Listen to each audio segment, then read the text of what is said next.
Thank you, Mr. Chairman. Ms. Vandenberg, in your testimony, you referenced a recent GAO report that found that as a result of a September 2019 order that blocked the importation of rubber gloves from Malaysian producers, many workers at the company were terminated, increasing their risks of further exploitation. We should all be able to agree that our enforcement of the laws against forced labor shouldn't have the perverse effect of making the victims of forced labor even more vulnerable. You suggest creating an emergency fund for workers to help mitigate these efforts. How do you envision that fund working, and what would be the best way to pay for it? Thank you, Senator Menendez. You know, we've talked a lot today about withhold release orders. We haven't talked about fines and penalties because bringing goods made with forced labor into the United States is forbidden. The importers should be paying fines. Those fines should then be used to fund an emergency fund.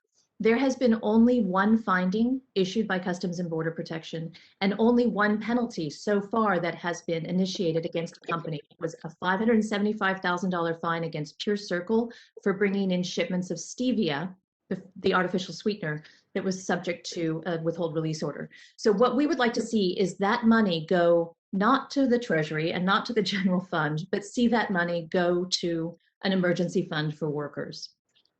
The ability of us to create this emergency fund is really predicated on greater enforcement by CBP and higher fines. So that's the idea, but we look forward to working with you to put flesh on the bones of the proposal. I appreciate you offering a potential solution. As we work to reauthorize the Trafficking Victims Protection Act in the Senate Foreign Relations Committee, I look forward to working with you more on this idea and seeing if we can put it into action.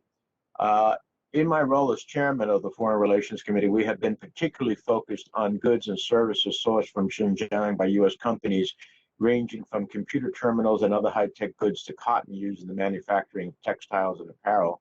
Last year, I wrote to then Commerce Secretary Ross asking him to establish clear and transparent standards of procurement and requirements for additional labor and human rights vetting for any goods or services that are manufactured in Xinjiang.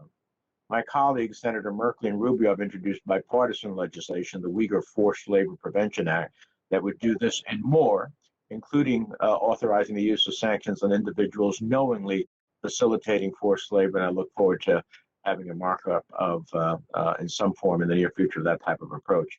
So let me ask Dr. Bonani, in your experience, how widespread is the problem of forced labor in Xinjiang, and are there specific companies, big or small, that you have seen knowingly disregard human rights for the sake of profit? You know, Senator, I think the extent of the problem is widely documented. In fact, companies come to us, to SourceMap, because they're looking to make completely certain that they're not buying anything from Xinjiang. I mean, but let me back up a little. There are 155 goods identified by Department of Labor from 77 countries at risk of forced labor and child labor. So the problem extends far beyond Xinjiang, the neighboring regions, or even China as a country, and it needs to be tackled on a global basis, and not the least of which, the problem is, as soon as one region becomes marked as high risk, those goods will find their way to market through other regions. And so we have to apply the data collection, the transparency, as we call it, we have to apply it uniformly across supply chains, or else goods will find their way to market one way or another, and it'll be nearly impossible. And I do want to underscore the complexity here. A multinational company has thousands of suppliers, maybe tens of thousands, and they have not, by and large, identified all of the actors in their supply chain yet.